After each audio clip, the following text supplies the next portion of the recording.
Hoje aqui no estúdio, mais uma vez, o médico geriatra Leonardo Goltara. O doutor Leonardo esteve aqui com a gente há 20 dias. Doutor, de lá para cá, muita coisa mudou. O senhor trabalha diretamente aí na UTI. Seja bem-vindo novamente. Boa tarde aí para o senhor. Eu queria fazer uma pergunta. A primeira pergunta é o seguinte: como equacionar tudo isso? A gente está aí, já vendo um aumento dos números, mas a gente sabe, acabou de ver aí que desviaram 50 mil testes. A gente não está fazendo testes. Esses números, eles vêm subindo muito devagar. Na avaliação do senhor, há uma subnotificação, ou seja, esses números que hoje a gente vê, apesar deles estarem subindo, não mostra a realidade que a gente vive? Olha, eu não tenho dúvida nenhuma em afirmar, boa tarde, eu não tenho dúvida nenhuma em afirmar que há uma enorme subnotificação. Alguns estudos sinalizam para a gente que o número de casos provavelmente seja talvez 10, 12, tem alguns estudos sugerindo que o número de casos possa ser até 15 vezes maior. A gente não pode ficar comparando o número de casos absolutos, o número de notificações absolutas do Brasil com de outros países. Assim, nós somos muito maiores do que a Itália, por exemplo. Então, não dá para falar que o Brasil fez 50 mil testes, número hipotético, e a Itália fez 50 mil, não é a mesma coisa, que proporcionalmente eles terão feito muito mais do que a gente. Em número de testes por milhão de habitantes, para cada 1 milhão de habitantes, quantos testes o Brasil faz? Se a gente for comparar isso, a gente está fazendo muito pouco teste, a gente está atravessando essa epidemia às cegas praticamente. As autoridades estão se esforçando para fazer mais testes, mas a gente precisa aumentar muito isso. E testar.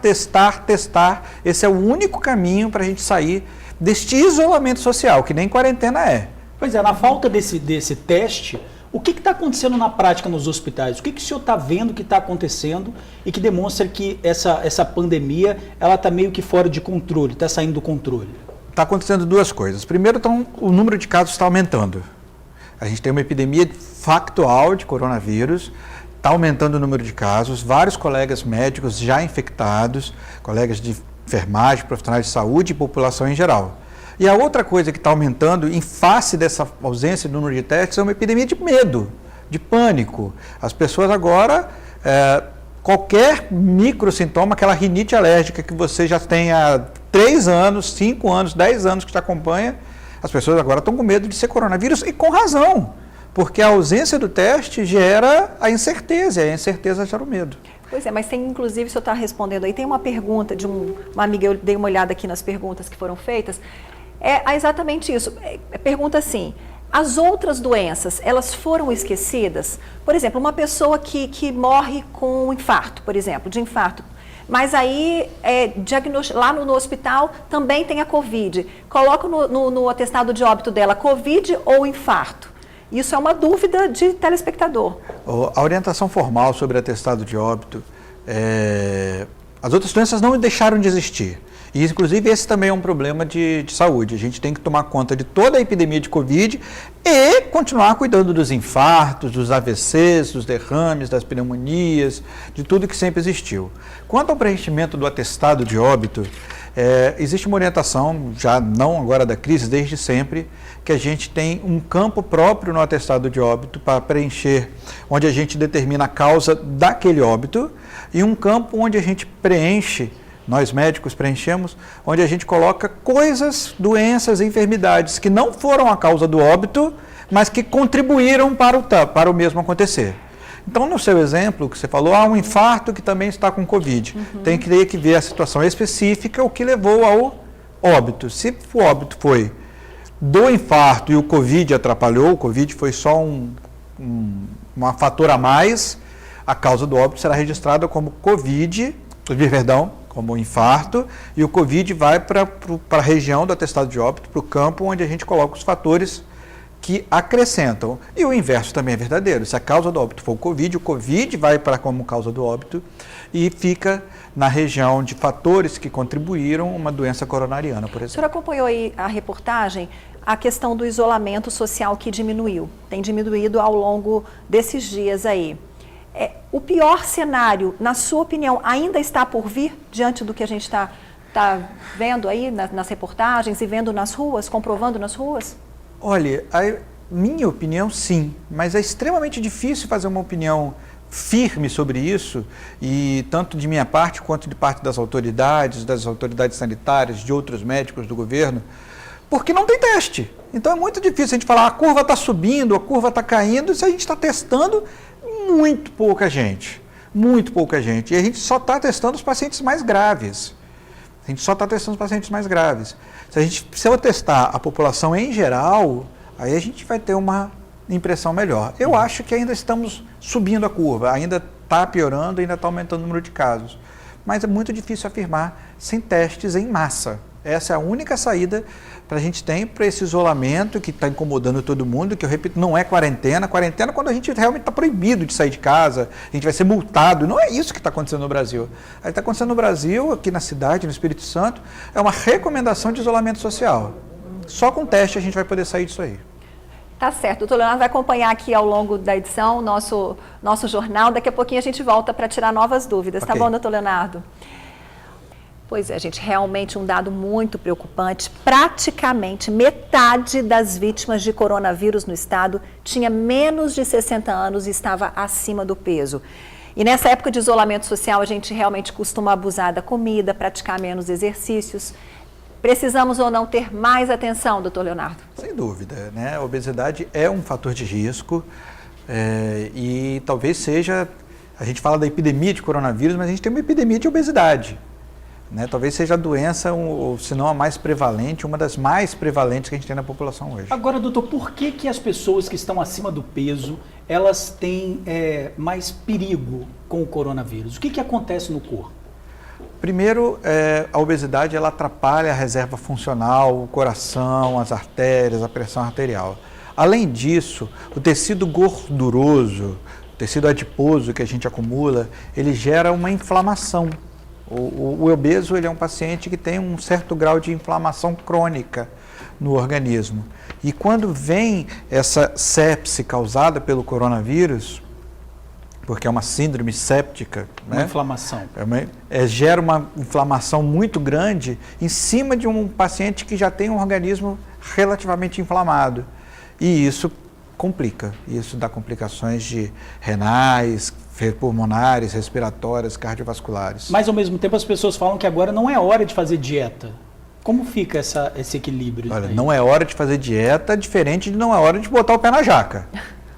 A gente não é hora, até pela dificuldade de conseguir comprar determinados alimentos específicos de dieta, verduras, legumes, até pela dificuldade de conseguir sair para se exercitar, as academias fechadas, talvez não seja a hora ideal, se bem que toda hora é hora, mas a melhor hora do universo para a gente fazer um programa de redução de peso talvez não seja no meio da crise de uma pandemia de isolamento social, mas também não é a hora de botar o pé na jaca e sair comendo a torta e a doidada. É preciso encontrar o equilíbrio mesmo, porque a gente mais em casa tem realmente vontade de comer uma pipoca fora de hora, tomar um café fora de hora, comer um bolo, isso é normal, né? Sim, então, assim, é preciso fazer todo um trabalho também mental para encontrar esse equilíbrio de fato, né? Pipoquinha até é bom, né? Agora uma lasanhinha, aí já começa a complicar. O exercício, a atividade que a gente faz quando está fora de casa, ele tem um efeito até de tirar a fome. Isso. E a gente parado em casa acaba me dando fome. Eu vou te fazer uma pergunta aqui que chegou pra gente. Olha só, doutor, esse vírus veio para causar transtornos psicossociais. A minha mãe tem 75 anos e não consegue ficar isolada. Eu já tentei várias alternativas, mas ela se sente ameaçada diante das recomendações de não sair de casa. Temos acompanhado essa dificuldade em muitas famílias que têm pessoas idosas. Eu queria que o senhor desse uma recomendação, comentasse sobre isso. Olha, a epidemia de coronavírus, ela vem cercada de outras epidemias. Ela vem cercada da epidemia de medo, da epidemia do pânico, ela vem cercada do problema econômico que a gente acompanha e ela também vem cercada de uma epidemia de depressão, de isolamento, de ansiedade, de dificuldade. As coisas precisam ser equilibradas. Não adianta a gente manter um idoso no isolamento total, você não visitar a sua mãe, por exemplo, que tem uma dificuldade, um perfil psicológico de mais dificuldade de ficar sozinha, e isso levar a um quadro depressivo, em casos extremos, a suicídio, etc. e tal. Também não adianta a gente menosprezar nesta balança o quadro do vírus, o quadro da epidemia, e também liberou geral, vamos visitar, vamos para a rua, vamos para o shopping. Há que se ter um equilíbrio. Neste equilíbrio, ferramentas virtuais podem ajudar, como videoconferências, telefonemas, mas em casos extremos, visite o familiar. Há sentido que o seu familiar está deprimido, não está conseguindo, está num extremo quadro psicológico, mental, que não está dando conta, vá visitar, chega lá, toma um banho, troca de roupa, passa álcool gel, vá visitar somente se você estiver bem de saúde. Não adianta ser só vírus, nem só a liberdade, tem que equilibrar. Não adianta ser radical nessa hora. E a gente está escutando, gente, um geriatra, né, falando para a população idosa aí, que é realmente uma população que merece um cuidado, uma atenção, que ficam mais carentes mesmo. Imagina dentro de casa, isolados, vendo uma notícia atrás da outra. Quer dizer, é difícil de fato. A gente mais do que nunca precisa de resiliência nesse momento, de força para aguentar esse estresse durante o máximo de tempo possível. Os idosos estão nesse mantra aí, nesse medo de serem um grupo de risco. Os profissionais de saúde também estão nesse momento, muito estressados, com a saúde mental também complicada. A gente precisa dar força um para os outros, sem radicalismos de nenhuma parte. Certo. Ok, doutor. Daqui a pouquinho o senhor volta a falar com a gente, porque agora Leonardo Goltara continua tirando dúvidas sobre o coronavírus. A gente já volta. Bom, vamos voltar aqui a falar com o doutor Leonardo Goltara. Vamos. Doutor Leonardo, uma pergunta aqui. Eu posso ter pegado o Covid, passado por tudo isso, sem saber, e está transmitindo o coronavírus ou não? Pode. A verdade é que hoje em dia a pergunta, eu posso ter coronavírus, eu posso estar com coronavírus, é uma pergunta que não se aplica praticamente, porque o quadro do coronavírus ele pode ir desde assintomático até complicações fatais, como a gente vem falando. Então, em tese, o coronavírus pode estar em qualquer um, todos são suspeitos. O que a gente tem feito nos hospitais, nas triagens, nos consultórios, aqueles que estão funcionando, é graduar o grau de suspeita. Olha, você tem uma suspeita muito baixa de coronavírus, ou quase que nula, ou tem uma suspeita muito forte, e para essas suspeitas mais fortes a gente parte para fazer o exame. Agora, poder ter, todo mundo pode, inclusive nós agora. Ai, meu Deus. Misericórdia. Olha, diante de tantas notícias ruins, a Bruna, durante o ao vivo dela logo mais cedo, ela falou dos pacientes curados aqui no Espírito Santo, de 41 para 86, quer dizer, então o senhor que acompanha aí a rotina na UTI, quer dizer, tem muita gente também se curando desse vírus. Na verdade, a maioria se cura. Na verdade, os pacientes evoluem bem. O problema é que a minoria que não se cura, que evolui mal, que complica, ainda assim é um número muito grande. Quando a gente fala que é 1% de complicação, se a gente falar que é 1% de 4 milhões de habitantes aqui no Espírito Santo, vai dar 40 mil pessoas, se eu não estiver fazendo uma conta errada de cabeça aqui agora. 40 mil pessoas, gente, é como se a gente enchesse o Kleber Andrade 2 vezes de cadáveres. É um número absurdo de gente. Eu tenho uma curiosidade de saber como é que é a evolução desse paciente na UTI, o senhor que está na UTI, por exemplo. A gente vê, né, escuta casos assim, a pessoa vai para a UTI, fica 10, 12 dias e depois morre. Como é que é essa evolução? Tenta-se de tudo, respirador, como é que é? Não dá conta? Normalmente, o paciente vai para a UTI aos primeiros sintomas de maior gravidade. Ele não vai já nas últimas. Inclusive, a recomendação é que não vá, que vá precocemente para a gente ter tempo de intervir. Eu costumo comparar o momento de ir para a UTI com abrir um paraquedas. Você abrir o paraquedas faltando 1 metro para chegar no chão, não vai adiantar de nada. Ir para a UTI no último minuto de vida não adianta de nada. Você tem que ir um pouco antes, abrir o paraquedas um pouco antes.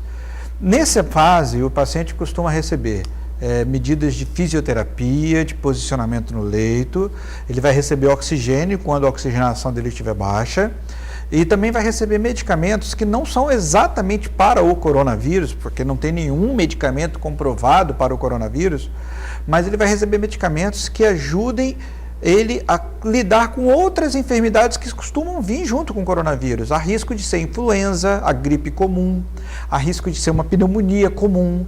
Então, para a influenza a gente tem remédio, para a pneumonia comum a gente tem remédio. Então, a gente vai tratar com isso tudo.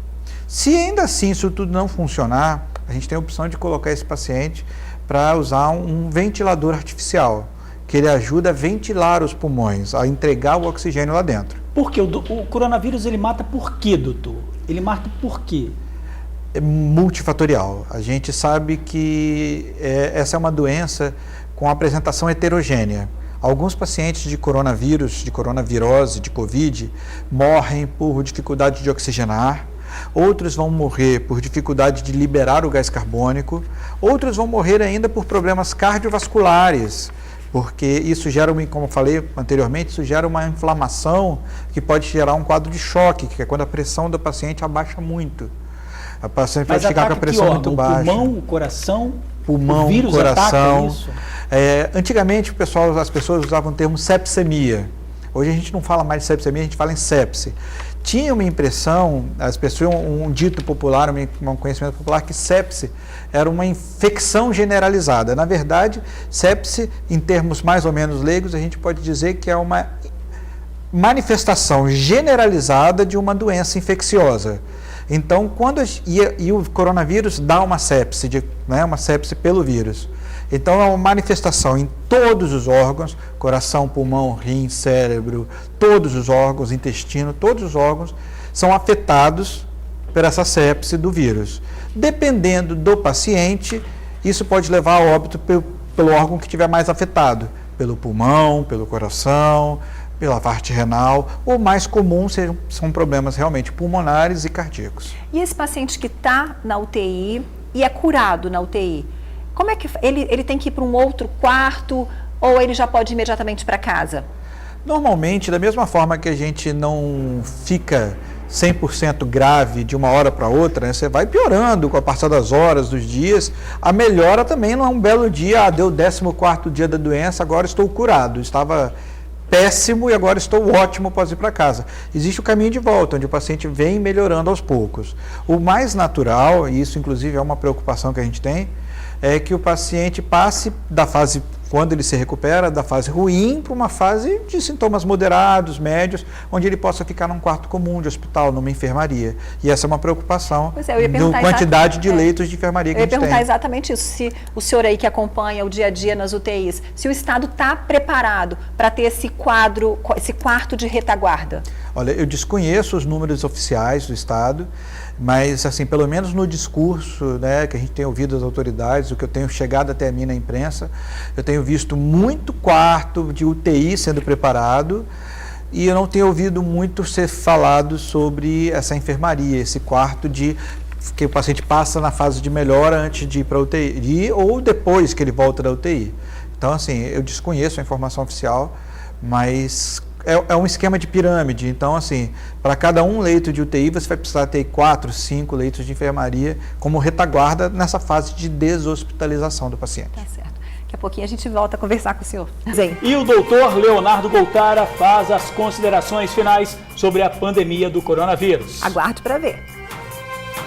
Bom, nós estamos de volta aqui com o doutor Leonardo Goltara. Doutor, chegando ao final aqui, nós sabemos aí que nós estamos numa subida aí crescente dessa curva, não temos dados precisos.